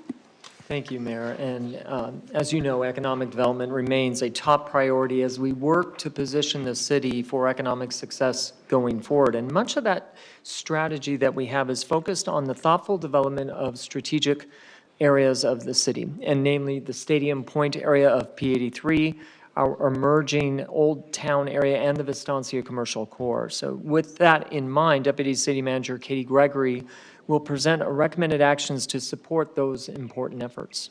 I'll pass it to Ms. Gregory. Thank you, Jeff. Good evening, Mayor and Council. The item before you this evening is really just a budget request for some funding to assist with the 3 projects that we're working on in the city, our 3 key economic development growth areas, which include Stadium Point, the Old Town, and the Vistanza Commercial Core. And you're going to get distracted by all these pictures moving, I'm sure. So I'm going to try. Can you stop it at all or not? Clearly, I used a template that was from an old one. But let me just real quickly, as I kind of lead into this one. So the request before you tonight is for a budget amendment. This budget amendment will help with all of the pre-development costs that the city has in some of these public-private partnerships we've entered into. The second part of this request is to have you approve a sole source contract with Paslay Management Group, which is an advisory and management group that we've been working with on these projects, providing advisory service, negotiations, help with negotiations, help with reviewing and evaluating project performance, things like that. So with that, I think now we can start probably. And just want to talk a little bit about this. It's a request for some funding for what I call the city's portion of pre-development work. So whenever you enter into a public-private agreement, you're entering into an agreement that we're going to work together to try to figure out if we can make this project work. And in the case of our Stadium Point project, we've been working with American Life. We have an MOU with them. They've been working they've been putting a lot of design work out. They've been looking to do a lot of work. So they've done a lot of work associated with their pro forma and financials, shared those with the city. They're also done some traffic and parking analysis, things like that that they need to do. On our side, we need to do things like appraisals, economic analysis. We also are looking to get some management help, advisory service help through paslay, as well as looking at things like with our stadium, how are we going to interact with the project, and we may need some design services to help us with what that interaction piece between their project and the stadium will look like. So that's some of the requests that we have for there we go, I've lost my mind. There we go. For the Stadium Point, so $191,100 for those things. Then as we move into the, there we go, let's go here. And then we move to Old Town. On that one, we're looking at also putting some money, some of that paslay contract would go towards the project management and advisory services. Again, doing appraisals and economic analysis as we get through that public-private memorandum that we have, and an infrastructure master plan, which is kind of a continuation of some of the concept plans that we've done, and kind of building off of that to develop what is the infrastructure requirement for Old Town, what are the sizing of lines, all those other types of things, what are some of the park improvements going to look like, and leading us into a DCR that will be our development design, the start of our design for those things. And the last item is the Vistanza Commercial Core, and as you know, that's a very important economic development piece in the city for our northern Peoria area. We are looking in that area to amend a development agreement that we currently have and work on our land use tables that we have there, and work with the owners to develop what we would kind of do a preferred concept of what the Vistanza Commercial Core could look like. So we have about $20,000 we're requesting to go towards advisory services and project management services. So this total is $331,000. That is what we're requesting in a budget amendment for 3 of our largest projects in the city, very important projects to the city. This will help us get all of the upfront work that I think we need to do in order to ensure we're getting the best possible outcome out of all of these projects, and we're ensuring that we have all of our I's dotted and T's crossed before we enter into development agreements with these folks. So that's the request. So I'm asking council to approve the budget amendment in the amount of $331,000 from the half-cent sales tax fund to the Economic Development Services Fund, and also enter into a single source contract with Paslay Management Group to provide those advisory and management services for those 3 projects in the city. And with that, I can answer any questions. Thank you. Councilmember Hunt? Katie, I'm only going to refer to the Old Town. Sure. Deliverable just for Old Town, and what's the approximate time on that? To be honest, 119, was it, thousand doesn't seem a lot for all the work I know we have ahead of us. So what is the deliverable, and what's the time frame? Okay, so for the Old Town project, some of the things we've already started doing, we've completed some appraisals.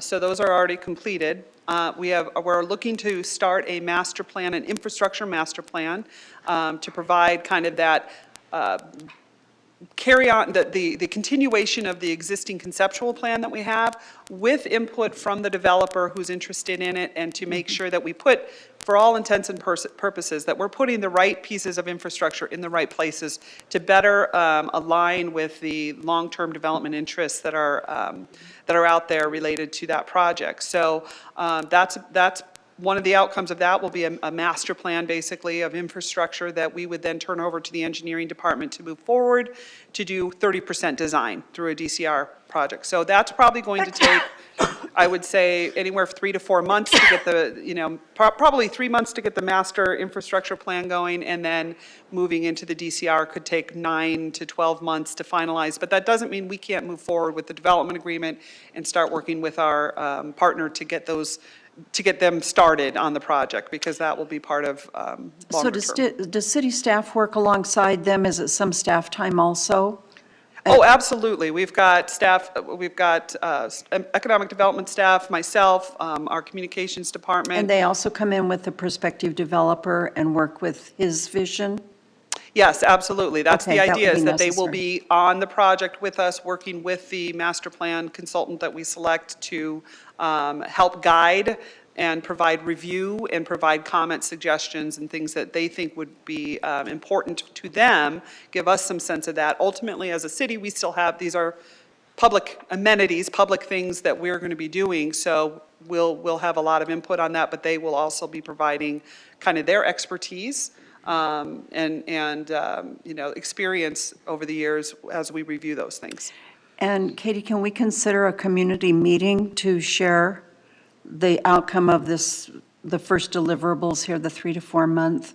We certainly could do that. I would tell you that this is not necessarily one of those documents. It's going to be fairly boring for the community, Oh, because it's going to okay. be about, is our Not sewer line the right pictures size, and is our Okay. water line the right size? So I wouldn't necessarily say the Okay. community's as interested in that, but the So it's not overall a lot of design. graphics or anything? Right. The developer has absolutely committed that when he comes in and is ready to start putting a development plan for Old Town together, that he would work with the community. Okay, So that's good. where the community would get an opportunity to see what he's actually going to do. Okay, thank you. Yeah. Councilmember Dunn? These 3 projects are really important to the city, and they're very nice projects. I'm wondering if you could just briefly explain to those not everybody knows what a single source agreement is. Sure. Yeah, in Arizona, you typically would have to go through a normal contract where you go out for an RFP and allow kind of an open competition for certain contracts. For certain types of contracts, like design services or consulting services, there's a threshold in which you can go single source. In this case, we're selecting Paslay Management Group for a couple of very important reasons. Number one, they have a proven record of being able to work with multiple complex capital development and development projects, such as a Stadium Point, which has got a lot of moving parts to it. And they have the expertise and the experience in doing that in Arizona, which is probably one of the most important pieces that we were looking for, is somebody who understands the Arizona world and has connections to those in Arizona who they can go and get information from, like the other real estate developers and brokers and other folks who they have access to them that maybe we wouldn't ourselves have access to. So when you go for single source, you're looking for somebody who really fills in the perfect niche of what you're looking for. And in this case, Paslay Management Group is the group that we would like to work with, that has all of that expertise and experience, and we're able to do that through our city procurement guidelines. And correct me if I'm wrong, they've been out here, haven't they? In front of council? Paslay Management Group? Yes. No, they have not. I don't believe that we've had them in front of council.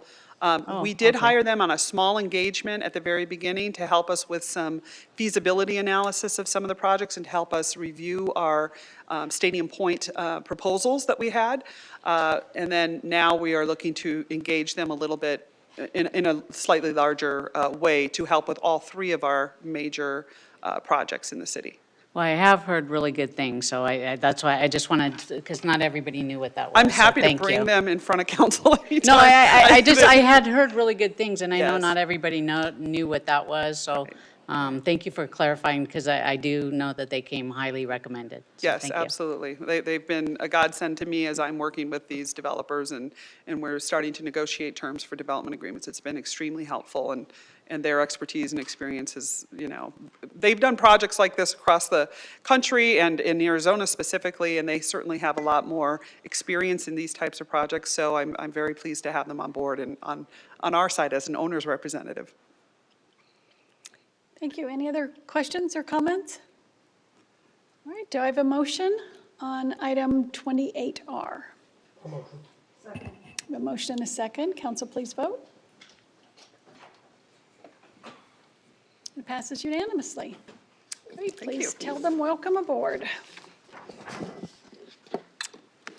And item 29R, resolution extension of premises for outdoor patios. Mr. Tyne.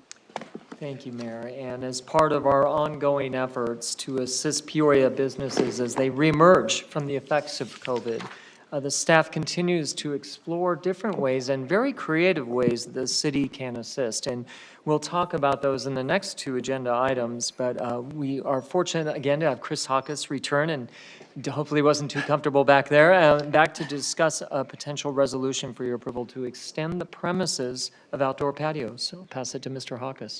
Great. Thank you for that introduction, Mr. Tyne and Mayor and members of the council. We're very excited about this measure. This is another measure that I think will be very beneficial and helpful to businesses.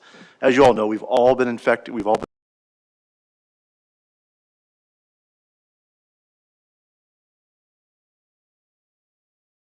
uniquely impacted by that. And so recently, with the onset of nicer weather, restaurants and bars have approached the city and they've asked for the ability to extend their patio areas. You might know with the health guidelines that we have in place, they have limited capacity in their indoor dining space. And so they've asked to expand their patio areas, so in essence, recapture some of that area that they've lost in indoor areas. So tonight, what we're going to be asking the council is, under the authority of the mayor's proclamation declaring a state of local emergency, we're going to be asking for your approval to establish a specialized temporary use permit process. And I'll talk about how this is different from our standard temporary use permit. But what this would do would be to quickly enable bars and restaurants to expand their capacity outdoors in a safe manner. I'll mention that this is also a conversation that other jurisdictions across Arizona are having. How do we help businesses in this facet? So we have a plan in place. So first, I think it's important to talk about let's talk about the existing procedures in place and how the special TUP will be helpful, particularly for this aspect. So right now, patios, they are permitted in all commercial zones. If you're a patio within 200 feet of a single-family district, you have the added step of going through a conditional use permit process, which is a public process. Permitted patios, we review them and approve them through a site plan review and also permit review. They also go through a permit review process. If a business was looking for a temporary or a special event, currently they could get a temporary use permit. But the limitation for that is it's good for 30 days. Now they can renew it 2 more times, but for a total of 90 days. So you can see with the existing procedures in place, there is some time associated with that. It's several months for a site plan and a building permit. And a temporary use permit has a limited duration. So they're, both those items, while they're effective for a permanent extension, they have limited effectiveness for a temporary expansion of a patio. So what we're going to be talking to you tonight about is a special temporary use permit extension of premise. That's what that stands for. That pertains specifically to restaurant and bars for the patio areas. And again, this is tied to the mayor's proclamation declaring a state of local emergency. Okay, some of the parameters for this program is this is going to be offered to the business community at no fee. We're ready to go. So as of Thursday, we have the application ready. We even have a quick fact sheet that we have available, but they could apply for a TUP EP immediately. And the duration of that is when they apply for it and they get the acceptance, that temporary extension, that's going to last as long as the local emergency lasts. And that could go on for some months, right? At the end of that emergency, when the emergency is lifted, we're going to ask those businesses that got that temporary extension either to move forward for permanent approval or to restore their patio back to its prior condition. And we're going to give them 60 days grace period at the end of that lifting of that emergency. So that's where that goes. The amount of expansion area is limited to 50% of the current occupant load of the establishment. So what that means essentially is they can expand their patio without incurring new building and fire requirements related to that because they're staying within the same occupancy load of that establishment. The outdoor patios, they still would all have to meet current CDC and health guidelines, the physical distancing requirements, the size of the groups, all those things still apply to those outdoor areas. Patio areas, of course, they cannot block pedestrian ways, ADA ways, vehicular access. They can't create any safety issues, and we'll look at that through the TUP process. There might be certain generators or tents that might require the additional building and fire inspection. There are some thresholds that are in the code that we'll have on the quick fact sheet. And then with that, when you extend a patio, there is a concurrent review. You have to extend the liquor license if you have one, if it's applicable. But we can do that administratively. We can make that recommendation administratively through this authority that then goes back to the Arizona Liquor Control Board, so it doesn't have to come to council. So that's all authority that would be part of this overall TUP program. So with that, Mayor and Council, we're very excited about this. We're ready to go as of Thursday morning. And our recommendation is that we approve Resolution 2020-79, enacting this new temporary provision to help businesses. With that, I'll take any questions. Thank you. Council, any questions, comments? All right, I am really appreciative of anything that we can do to help our small businesses in our city, and this looks like something that's going to immediately not only help them do more business, but to do it safely. So I appreciate it. Thank you very much. And with that, I will entertain a motion. Second. We have a motion and a second. Please vote.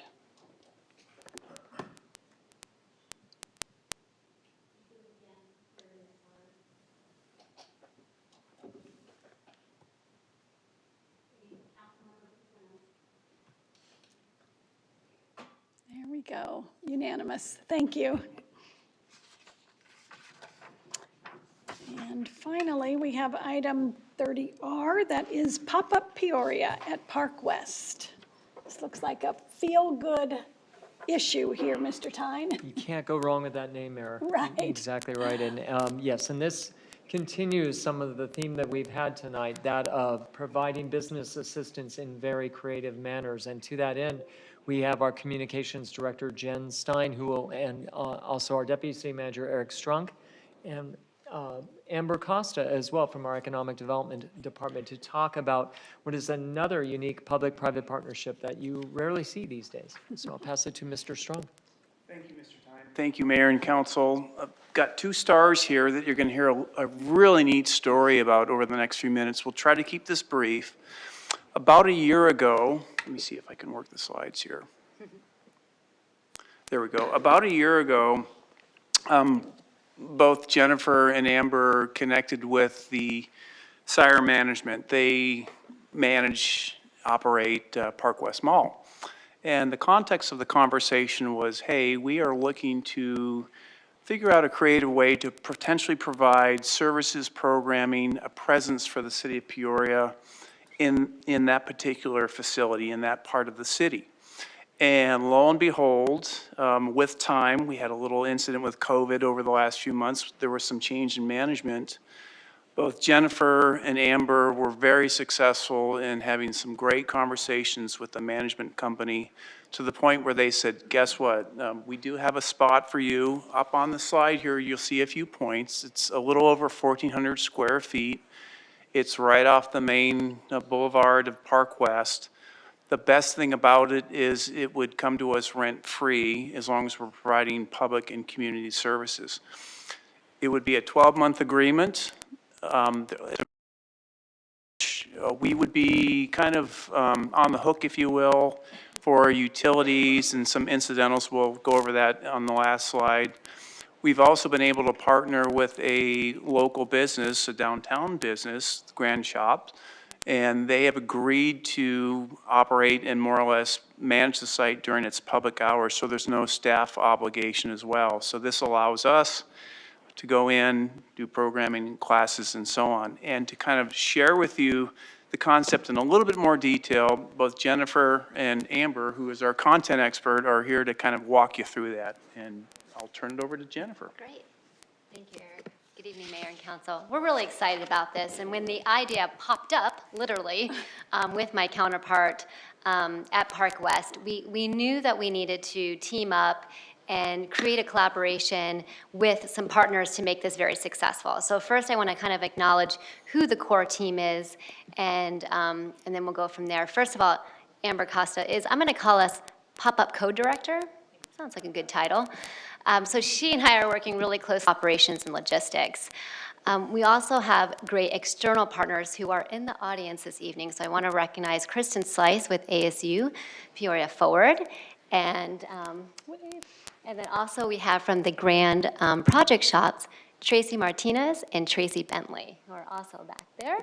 And this is the core team who we're really thrilled to be working with because they're all helping make this a possibility, or actually it's coming to fruition very soon. We're close to the finish line.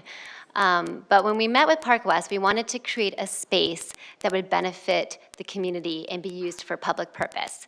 And something unique has a lot of different concepts going. One being the front of the house is going to be where our Grand Project Shops will be managing, featuring local artisans, work, creating kind of a maker space in the back, and we'll get to that with the classes and programs. But allowing the community to have a place to connect and gather, as well as be informed and inspired. I mean, those were kind of the core goals in trying to create a meaningful community space. And again, to also, as Eric alluded to, activate the space and attract more people to the destination, which luckily with the new restaurants that opened, you're continuing to see more and more people come in, and this will only enhance that goal that we have. So for the community space, or the classroom, or the back of the house, if you will, especially during this pandemic, we are going to be really careful and safe in how we operate that section. So you'll see probably a hybrid in the beginning with a combination of virtual classes and in-person classes, but definitely limited. And we're monitoring that, all of us are, as we continue to evolve this program. But the partnership with ASU, Peoria Forward, and Kristen is helping us with coordinating entrepreneur classes and workshops and taking the existing programming that we have, but locating it and transforming that space to bring workshops, and talked about the Park West multifamily, and he mentioned a community meeting is necessary. That would also serve as a great space for those type of purposes. So there's a lot of great things that we're going to be programming, and Amber's working on a master schedule soon, and a calendar of items. And then in addition, our Grand Shop project partners, Tracy and Stacy, are also, in exchange for the space, going to offer some free art classes to the community. Whether that's virtual or in person, we're coordinating that, but that's another benefit to the space as well, and we're really grateful for their expertise and help in supporting this. Our youth interns, we hope to also create synergy between Neighborhood and Human Services Department. You saw Chris Hallett out there with his team earlier. So there's definitely opportunity to cross-promote and work together, as they have a pop-up going directly into the community, and our pop-up is to serve, the business and artists in community. So we're going to work together as well. And then POGO, Phase 2, will also be stopping right there. So we have, a good coordination with the transit side. So I'm going to turn it back over to Eric on terms of the request. Okay. Thank you, Jennifer. So Mayor and Council, this is kind of as Jeff mentioned, Mr. Tyne mentioned, a foray into a partnership with a private company. It's a bit of a test. We think we're going to pass this test. But to pull it off, there is a little investment we are seeking from the council, and that would be a contingency fund transfer in the amount of $30,000. There are going to be some incidentals we need to cover, custodial, Wi-Fi, telecom, just some normal operating monthly expenses. And then there are some one-time items we'll need to purchase. And one of the things about this relationship is we want to do that in a way that it's mobile items. We know that this is rentable space, and it's vacant right now, that the market may change and there may be someone who goes in there. We have been assured by the Park West management folks that they would find us a comparable space if we had to move. We're hoping that won't be the case, so the storyline there is whatever we buy in the way of furniture, it will be very mobile, and we will be able to use it outside of Park West if we need to move it elsewhere once we're done with the experiment, if you will. So we're seeking the ask is for $30,000 one time only to pull this off. And with that, it's really the gist of the presentation. We're happy to answer any questions as you see fit. As we see fit. All right. Council, any questions? Councilmember Binsbacher? I just have a quick question. So this sounds fun.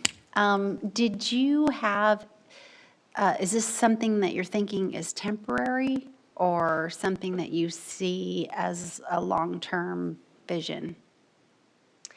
Mayor, Councilmember Binsbacher, we're definitely giving it a try for a year to see how this works for both parties. But definitely, we're hopeful it's successful and would love to see it continue. Not only continue at Park West, but if the concept is really effective, it might be something we pursue in other parts of the city in areas that have vacant storefronts or space. So that's kind of how we're looking at it.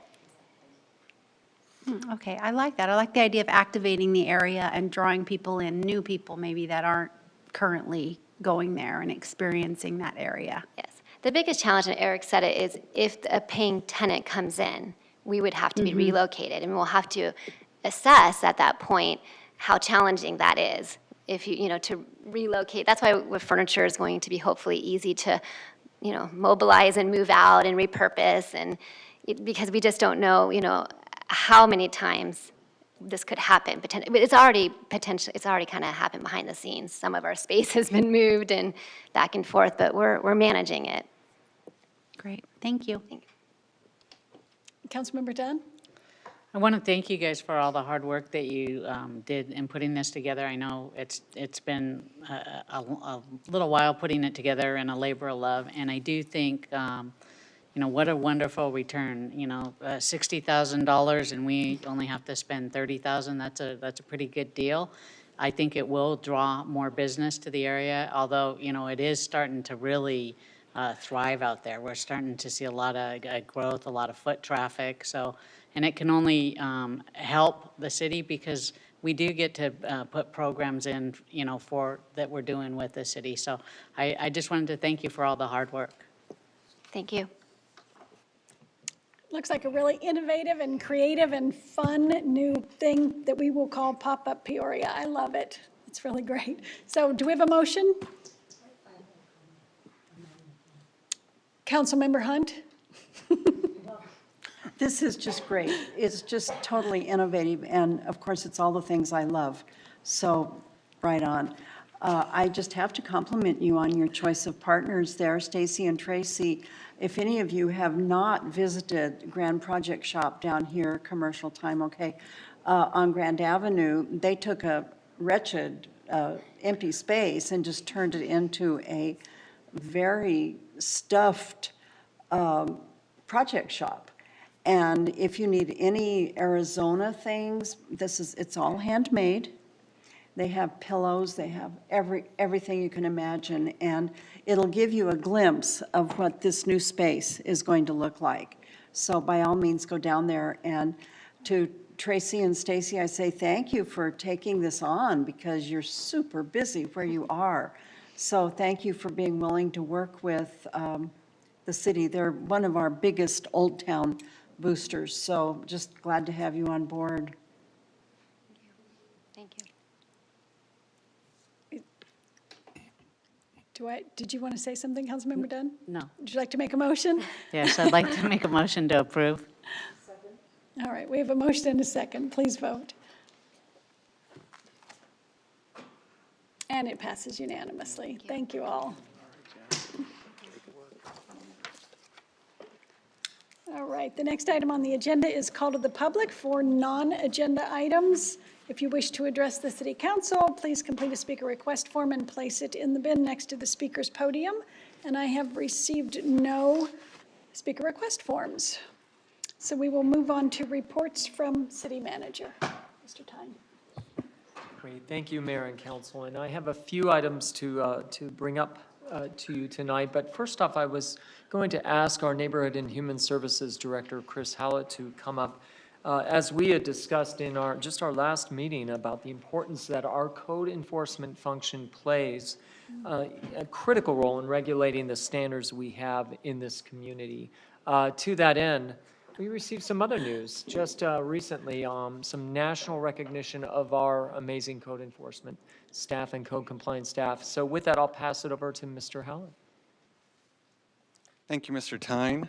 I'm excited to be here on the heels of last month where, Mayor, you did a proclamation for our Code Compliance Awareness Month. Apologies I wasn't able to be there, but I'm glad I'm here tonight to be able to accept and present this award on behalf of the American Association of Code Enforcement for the Creative Marketing Award. The reason we're here tonight is our code enforcement, being a new department, and we're, as you saw, the pop-up van and trailer earlier today, and the pop-up Peoria here is how are we better engaging with our neighborhood and residents. Code enforcement does a great education outreach every day when they contact our residents, but they want to take it a step further. In last fiscal year, they created a program, Code Compliance 101, and I know some of you attended a couple of them. We were scheduling those quarterly out in the community throughout Peoria. We had 3 of them underway. That's about a 60-minute presentation that any number of our staff have been out there help presenting this to the community, what they are, why they're there, how do they benefit their community, and a Q&A session. Well, after 3 of them, COVID came along, of course, disrupted everything. So welcome to our reality of how do we present and continue this education outreach. And Code came up with and did the very first live stream Facebook Live presentation Q&A, and it turned out to be highly successful, so much so we had over 2,000 likes or views and dozens of comments live over this with the work with Office of Communications to make this happen. We've posted it out there for further review. Again, such a resounding success. Going forward, they're going to always have at least 1 or 2 live stream. We're actually going to have a hybrid live with people in presence and virtual. So, staff's developing one for commercial code compliance 101 for our commercial entities out there as well. And so as we go forward, and so code compliance supervisor Eric Hanna had the foresight to apply to the American Association of Code Enforcement for this Creative Marketing Award.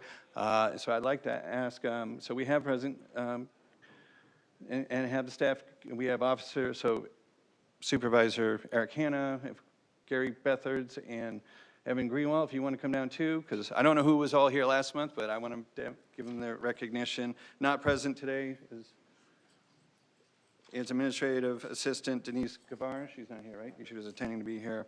Code Compliant Officers Bill Jones, Bob Cook, Mark Hilt, and Mark Egger. They all work very hard every day, and so I wanted to make sure that they were here to help receive an award of recognition that they so deserve, and to the city of Peoria. Congratulations. That's great. Congratulations to you, and thank you. Thanks for all you do. That's really tremendous to have so many people engaged in code compliance and learning so much, and happy to do it. It's wonderful. Great news. Thanks. Thank you, Chris. Thank you very much. A couple quick COVID updates to provide you. The city continues to help the community reemerge from this crisis. One of those forms comes with the support of the federal government through the Community Development Block Grant. And in receiving funds, we are providing new grants to businesses for what we call micro-enterprise businesses. These are $10,000 grants that are provided to Peoria businesses. And so we encourage any Peoria business owner to see if they do qualify to reach out and learn more at www.peoriaaz.gov/business. Also, we recently conducted a community survey to assess residents' consumer interests and how it relates to Peoria businesses as well. So very shortly, you'll receive more information that helps us to, as we put forward a more of a shop local, dine local campaign to really further assist our local businesses, that really helps them to understand the Peoria residents that much better. Finally, tonight, I wanted to take on behalf of my colleague, Ms. Hickman, to thank and say farewell to someone very special, our Chief Assistant City Attorney, David Benton. David has been absolutely instrumental in offering legal advice and analysis throughout the years on so many of the complex issues of the day that we have here at the City of Peoria. I have to say that the way he has applied his legal knowledge, his methods and practices to help the council achieve all of our goals is really something that is noticeable. He has been instrumental to us as we have been guiding through all of these different uncharted waters. So he will be taking on a new role at the City of Phoenix as Chief Counsel. We wish him all the best, but it is certainly a loss to us as well. So with that, that is all I have, Mayor. Thank you for the time. Thank you. And I definitely want to echo that. We will miss you tremendously. Thank you for all of your years here at the City of Peoria.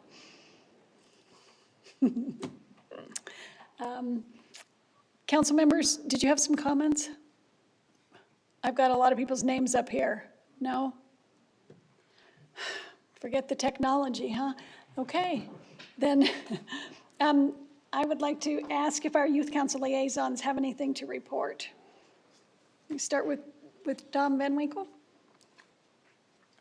Thank you, Mayor and Council. So on October 30th, the Youth Advisory Board, alongside our community center, but with many others, participated in a drive-through Halloween event at the Vistancia Recreational Center. This was something that parents could register for. They had to, it was a event where they had to previously sign up. We had 900 children registered. So we had different booths and sites where it was an outdoor event where participants could drive through and see different Halloween-themed sites where also the children could receive candy. The people who were passing out the candy, one person was allowed to hand out candy at a time per car. They had to wear masks and gloves. All CDC guidelines were followed, but this was a fun way to still get children the Halloween experience. Several parents dressed their children up, even in the car. Some didn't. Either way, everybody that registered that was allowed in received candy. We had 1,000 packages and 900 children signed up, so we had more than enough supplies. And this event went from 5:30 to 8:30, so parents had a wide range of time, especially after work, to get their families over there. And it was just a really positive event that we were able to still go on with amid the COVID-19 pandemic. And so that was just some Youth Advisory Board involvement in the city event. Thank you. Thank you. And Youth Council Liaison Tuwari? So that event is probably the main thing that happened since the last time we had a meeting, but as per an upcoming event is the National League of Cities Conference, which is next week. I personally was part of the Youth Delegate Planning Committee for the National League of Cities, so I'm very excited to see how this is going to turn out, and unfortunately, the event is usually all in person, a different city each year, and we used to go annually, and the last time that we went was in March, along with Councilmember Edwards. Unfortunately, it's online this year, but that also opens up the opportunity to meet so many more new people and invite so many more keynote speakers. So 7 of our Youth Advisory Board members are youth delegates this year. So really excited to see how that turns out. Thank you. You know, it's really incredible to see how people are adapting in this age when we have to do things in a virtual way or a hybrid way, and in all cases try to come up with a successful event or learning experience and still stay safe. Something we didn't have to learn when we were that age. So maybe that's a good thing for 2020, huh? We can look at it that way. Let's just do that. Let's just look at it that way. And with that, we are adjourned.